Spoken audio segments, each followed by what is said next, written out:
Bismillahirrahmanirrahim. Assalamualaikum warahmatullahi wabarakatuh. Waalaikumsalam warahmatullahi wabarakatuh. Mudah-mudahan keberkahan sholat malam yang dilakukan oleh jemaah yang hadir di Masjid An-Nida TP ini membawa keberkahan tersendiri. Amin. Amin. Dan pemirsa di seluruh tanah air, saya doain yang punya hutang ya.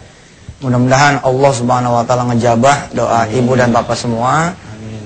Hutang itu bisa segera lunas. Amin. Buat Allah urusan hutang mah sejengkal. Sejengkal juga terlalu besar buat dia. Kalau dia mau, yang menjadi persoalan Allah mau nggak ngelunasin hutang kita itu. Biasanya sih karena Allah nggak mau ngelunasin hutang kita, Allah nggak redo kita punya ikhtiar, itu menyebabkan kita punya ikhtiar apa saja ikhtiar kita itu jadi nggak berguna. Ikhtiar kita apa saja itu jadi nggak berguna, bayar utang, cicil rumah, cicil motor, ya, yang punya anak segala macam itu nggak hasil. Tapi kalau Allah redo, ya Allah, kadang-kadang kita diem aja berhasil. Nah di sini emang dituntut buat kita ini kesabaran, husnuzon yang tinggi buat Allah.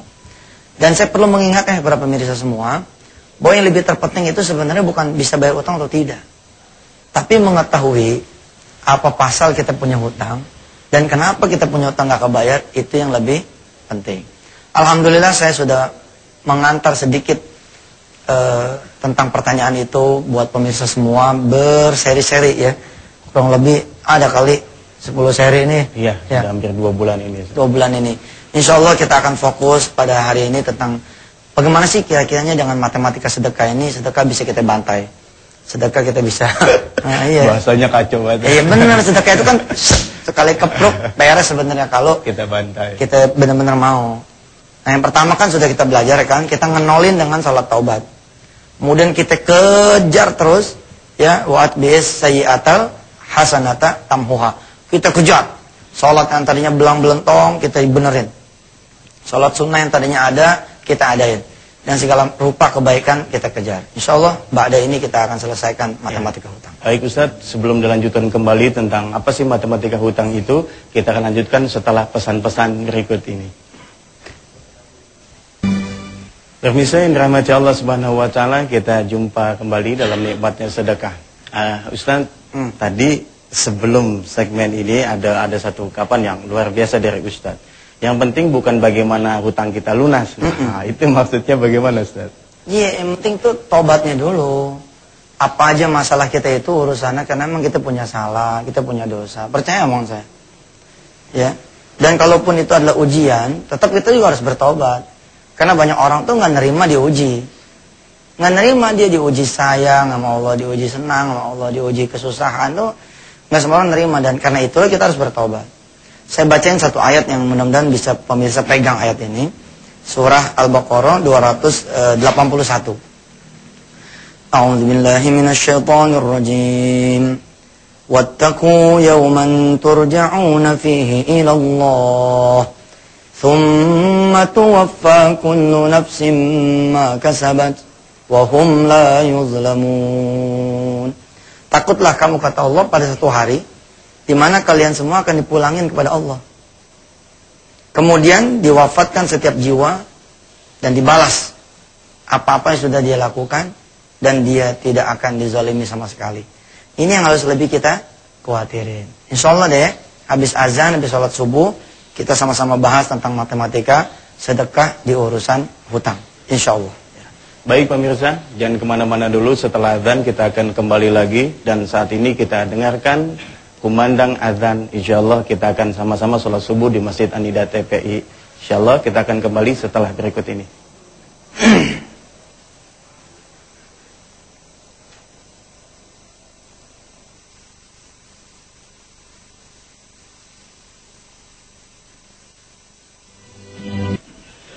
Alhamdulillah pemirsa, kita kembali lagi setelah kita melakukan salat subuh berjamaah. Semoga diterima oleh Allah Subhanahu wa taala. Dan bagi pemirsa yang baru saja bergabung, pagi ini tema kita yakni sedekah dan matematika hutang. Yang pastinya setiap kita kalau ditanya pasti punya hutang. Saya yakin Bapak Ibu yang datang ke sini pun utangnya banyak-banyak banget ini ya. Dari tampangnya. Baik Ustaz, di luar biasa sebelum segmen ini ada satu ungkapan bahwa kalau seandainya kita berhutang, kita kembali ke titik nol atau kita tobat, hutang kita lunas. Seandainya nggak lunas, gimana Ustaz? utang kita itu ada, kan kita udah belajar. Sebabnya kita punya utang sama Allah. Utang apaan? Utang sholat telat melulu, utang duha nggak jalan. Itu kan ada konversinya, ada akibatnya. Ayatnya saya udah bacain. Kullu nafsin, ya, tuwaffa kullu nafsin, maka sabat. Emang begitu. Itu dulu dikejar. Nah, kita kan udah beres nih ngaji bab itu. Tentang pemirsa yang baru kali ini ngelihat, nanti di review ya, atau ditanya kepada teman-teman yang memang sudah pernah ngelihat ada apa di tayangan-tayangan sebelumnya. Kita bicara tuh. Sebab kita enggak duha, utang. Sebab kita kemudian enggak tahajud, utang. Sebab kita enggak sholat berjamaah, utang. Memang begitu. Karena itulah Allah ngasih tahu, benerin, betulin. Nah, bertaubat itu menjadi salah satu cara mengenolkan itu. Tapi bukan berarti utang langsung lunas begitu saja. Allah ngelihat juga kita punya hasrat, kita punya nawaitu, kesungguhan buat nguber kita punya utang. Baik. Pada tema kali ini tema yang saya senengin benar. Ada dua dasar yang sering saya pakai. Salah satunya ini surah Al-Baqarah ayat 274. A'udzubillahi minasyaitonir rajim. Alladzina yunfikuna amwalahum bil-laili wan-nahari sirran wa 'alaniyah. Falahum ajruhum 'inda rabbihim wala khaufun 'alaihim wala hum yahzanun. Dan orang-orang yang menafkahkan harta dia malam maupun siang, terang-terangan maupun sembunyi, buat mereka semua balasan yang besar sekali dari Allah. Tidak ada lagi ketakutan, tidak ada lagi kesedihan, tidak ada lagi kekhawatiran. Oleh karena itu wajib bagi setiap penguasa muslim di negeri-negeri mereka memerangi, memberantas, mengkikis habis siapa saja yang mengaku dirinya sebagai nabi dan rasul dan para pengikutnya, kecuali mereka mau bertobat. Ini sikap yang diambil oleh al-khulafa ar-rasyidin al-mahdiyyin, Abu Bakar dan pengikut-pengikutnya, yang kita diperintah untuk berpegang dengan al-khulafa ar-rasyidin. Kemudian datang satu demi satu. Nah, buat orang-orang yang punya utang, nih jawaban nih. Jawaban. Biar kata, supaya kita nggak khawatir. Gini ya. Punya utang tuh bukan sesuatu yang kejahatan gitu loh. Tapi nggak mau bayar itu yang jahat. Punya utang itu bukan sesuatu yang sifatnya kriminal. Tapi nawa itu ngutang untuk ngemplang itu yang jadi masalah buat kita. Kita pelihara itu aja. Sambil kita ngelurusin ikhtiar kita. Bila mana kemudian kita meninggal dunia, sebelum utang kita lunas, nggak ada tuh cerita digantung di kaki langit. Yang digantung di kaki langit itu, buat siapa yang punya utang, kagak ada nawa itu bayar. Nggak ada juga ikhtiarnya. Nggak ada rasa yang dilihat sama Allah. Itu yang diubar. Tapi kalau kita udah mah, Allah kasih jalan lah insya Allah. Ya, niat dipelihara betul. Supaya memang kita bisa benar-benar bayar. Dan kalau udah niat bayar, Allah pasti nolongin. Allah pasti nolongin. Nah tinggal kita ya mesti sabar aja.